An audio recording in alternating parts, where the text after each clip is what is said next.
যদি আপনি একটা মাত্র ডিম দিয়ে অনেকগুলো পিঠা বানায় অনেক দিন সংরক্ষণ করে রেখে খেতে পারেন, তাহলে কেন বানাবেন না বলুন তো? তো চলুন শুরু করি কিভাবে বানাতে হবে।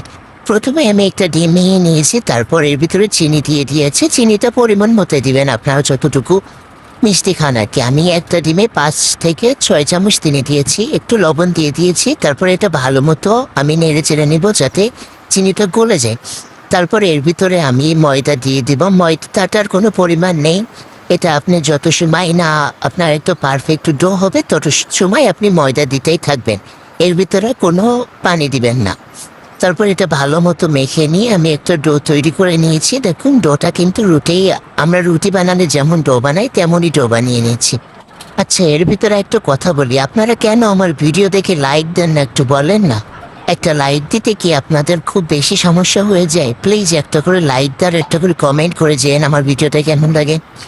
তো আমি একটা রুটির মতো প্রথমে ছোট ছোট করে কেটে নিয়েছি। কেটে নিয়ে আমি এইটা বেলে নিব, একটু ময়দা দিয়ে বেলে নিব, তাই একটার সাথে একটা লেগে যাবে না।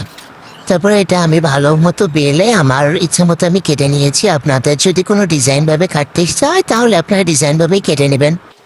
আমি এগুলো নিমকের মতোভাবে কেটে নিয়েছি। আমি প্রথম অল্প একটু কাঠায় আপনাদের দেখাইছি, তারপরে আমি সবগুলোকে আমি রাফ করে কেটে নিয়েছিলাম, কারণ আমার ফোন রাখার মতো কোনো স্থান নেই। উপরে রেখে ভিডিও করতে হয়, খুবই কষ্ট করে ভিডিও করতে হয়, কিন্তু আপনারা লাইক দেন না, এতে আমার খুবই কষ্ট হয়। যাই হোক, আমি সবগুলো ভেজে একটা প্যানে অনেক বেশি তেল দিয়ে, তেলটা গরম হইলে আমি এটা ভেজে নিয়েছি। ভিডিও করতে পারিনি কারণ আমার স্ট্যান্ড নেই। তো এটা ভালো মতো ভেজে নেবেন, একটু লো আছে ভাজার চেষ্টা করবেন। লো আছে ভাজলে এই পিঠাটা সুন্দর হয়। তো দেখুন আমার পিঠাটা ভাজা হয়ে গেছে।